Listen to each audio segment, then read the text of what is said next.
This is Andi Purewal for Boxing Social in association with Betfred, and I'm delighted to be joined by heavyweight contender Hughie over Zoom. Hughie, first and foremost, how are you doing? Yeah, not too bad. Thank you very much. How are you? I'm all good, mate. Obviously, good to hear you're doing well yourself. How are you finding life in lockdown? Obviously, rules and regulations kind of being eased at the minute, but how have you found the past few months? Yeah, not been too bad. Like I say, I've just been ticking along, just been really, just been working on a few skills and been taking along with me with the old man. What have you been able to do training wise, and what haven't you been able to do training wise in comparison to like a normal camp? Obviously, you can't do comparing it to like a normal camp, sparring and etc. and stuff. But like I say, you've just got to just keep loose. Like I say, we've got no recognition of any fights coming up or anything, so you just got to stay nimble. I actually remember the press conference on the week of the Sauer fight in Manchester, and your dad and yourself, you wore gloves back then because you were obviously taking precautions in case anybody had the virus. During lockdown, how serious have you guys taken it? What else have you guys done to kind of make sure that you never had to come across anyone who may have been carrying it? Obviously, you don't know who does or doesn't have it. Like I say to you, what we've been doing is just been keeping ourselves to ourselves, keeping ourselves locked away, and basically just following the rules. Before lockdown was kind of put into place, how did you actually see 2020 playing out on the back of the Sauer victory? Obviously, I would have liked a few more fights and everything going, but like I say, I was very lucky to get that fight in. Never mind anymore. That's something I was going to ask you. Do you feel fortunate in the sense that you was able to get one fight in? I think it was the last show in the UK from Eddie Hearn just before lockdown. Yeah, 100%. I was happy just to get that fight in because it's like obviously the fight was cancelled in Monte Carlo, so I was itching to get back out there as soon as possible. So yeah, lucky enough I got that one out of the way, and like I say, I'm itching to go again. Reflect on that win for me, Hughie, because I remember before the fight, you yourself and your dad were both keen for you to show what you'd been working on, what you'd been improving on in the gym, and you was determined to show it in the ring on the night. You obviously stopped Sauer in the third round. Just reflect on that fight and your performance and what you showed everyone. Like I say, I only showed a little bit as well. I've been at the ring for so long, but we've been working on a lot of things with the southpaw and switching up and stuff like that, and yeah, and more of the forward game. So we've been working on a lot of things together, me and my dad, and like I say, you only really got to see a glimpse of there. Do you think it was important for you to stop Pavel to kind of put in an emphatic performance, get an emphatic victory behind you, just to keep the heavyweight division kind of on notice?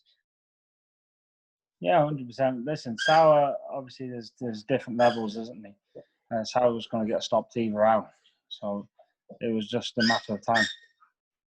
Obviously, you fast forward since then, there haven't been any fights in the UK. We've obviously seen shows returning over in the US. I don't know whether you've watched them or not, but we've seen obviously behind closed door shows from Top Rank. What are your thoughts on returning behind closed doors? Is it something you're interested in? Yeah, like I said, it doesn't bother me. A fight's a fight. So behind closed doors, in the backyard, it doesn't make a difference.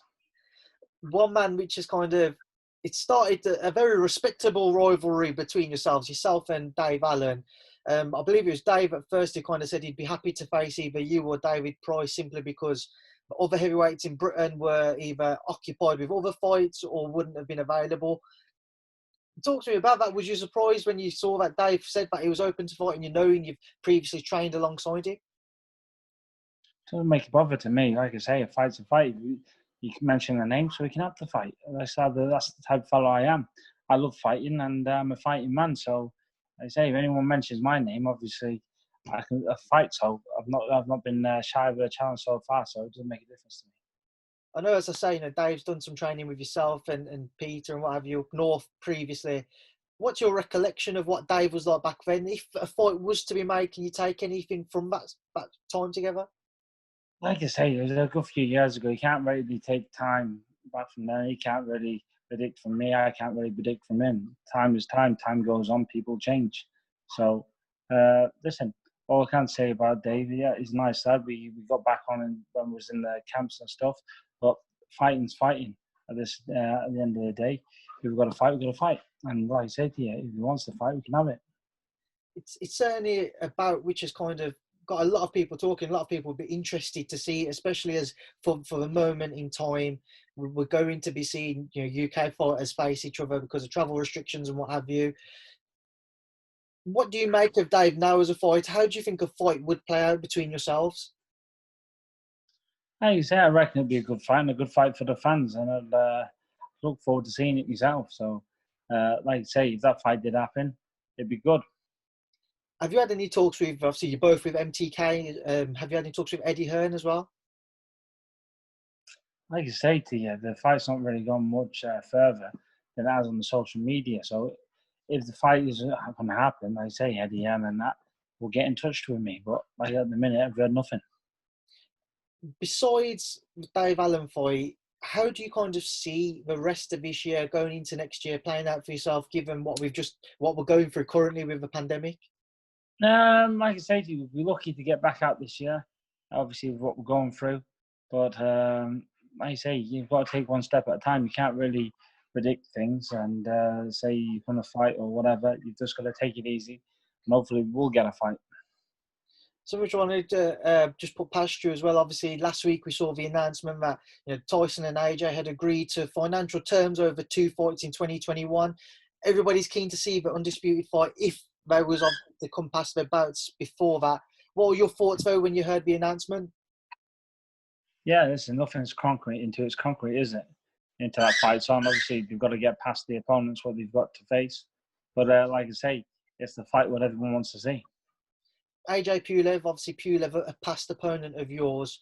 What do you make of that fight? What do you think Kubrat still has to offer at world level? Like I say, Pulev, he's got a good jab, Pulev, and he's still strong. Like I say to you, it's a shame that my eye went in the first round and put everything out. That's another fight I like again. But I think in the later rounds, I think AJ probably come on top. Someone I want to ask, how much frustration do you feel when you look back to that fight, knowing that it was kind of, you weren't obviously able to perform to your best because of how your eye went and how it affected your vision. How much frustration does that still carry with you to this day? You can't put frustration into things. You've got to learn by your mistakes, learn by the experience of things, and just take it on. It's like anything. You've just got to take all these experiences, what you have, with a blessing, because I'm only young, and I've had a lot of experience in the ring. So, like I say, you knock them on, and then you can't wait to go again. So it's all in the arsenal. You fought some brilliant names at such, as you mentioned, you're only young, but even younger when you fought the likes of Parker, Povetkin, Pulev, some brilliant names to have on your CV. You may not have been successful in them, but to still have stepped up at such a young age, do you actually feel like you've been given the credit you deserve, or? Listen, I could say to you, I'll get to where I'm going to get to, and obviously the credit will come eventually. So it doesn't really bother me. I'm only doing what I'm doing, and people saying it, the only people with more criticism is myself. So, like you say, I've stepped in with big names, and I'm just willing to obviously just by inches not coming through them. So obviously, I do believe I won the Parker fight. But again, to politics, it's just about getting the right fights and getting back up there. Obviously, somebody else want to get your thoughts on is Dillian Whyte. Dillian's come out, he's going to take legal action against the WBC because of his mandatory position and how he may have to wait even longer if Fury AJ happens. What are your thoughts on Dillian's predicament there and the fact that he has had to obviously wait so long for a world title opportunity as of yet? Like I say, it's frustrating, isn't it, when you've been waiting for so long on fighting whoever to get them fights. It is a frustrating thing. So, like I say, you can't really. It's all to do with the boards, isn't it? So it's all out of their hands. It's boxing politics, and as you've briefly touched on earlier on, you felt that it came into an influence for your fight with Joseph Parker. When you reflect over your career, what do you think away from fighting has been the biggest thing that you've learned about boxing? Listen, like you said, there's a lot of politics involved in things, and they always come up all the time. You just got to be patient in this game because otherwise listen, things do pop up and you can get aggravated with it. It's more, I think, more harder outside the ring than it is the ring. So, like I say, it's a complicated sport. Hughie, we will leave it there now then. I will leave you to enjoy the rest of your day. Before I let you go, though, what would you like to say to everyone who tunes in to watch our interview? I like to say, I hope everyone's taking care during this situation what we're in at the minute. And God bless you all, and hopefully we'll get back to working ways fast. So God bless you, sir. It's been a pleasure, and I'll speak to you soon. Yeah, that's brilliant. Thank you for your time. Stay safe, and thank you for speaking to Boxing Social. You too, pal. All the best. Take care. That's brilliant. Thank you, Hughie.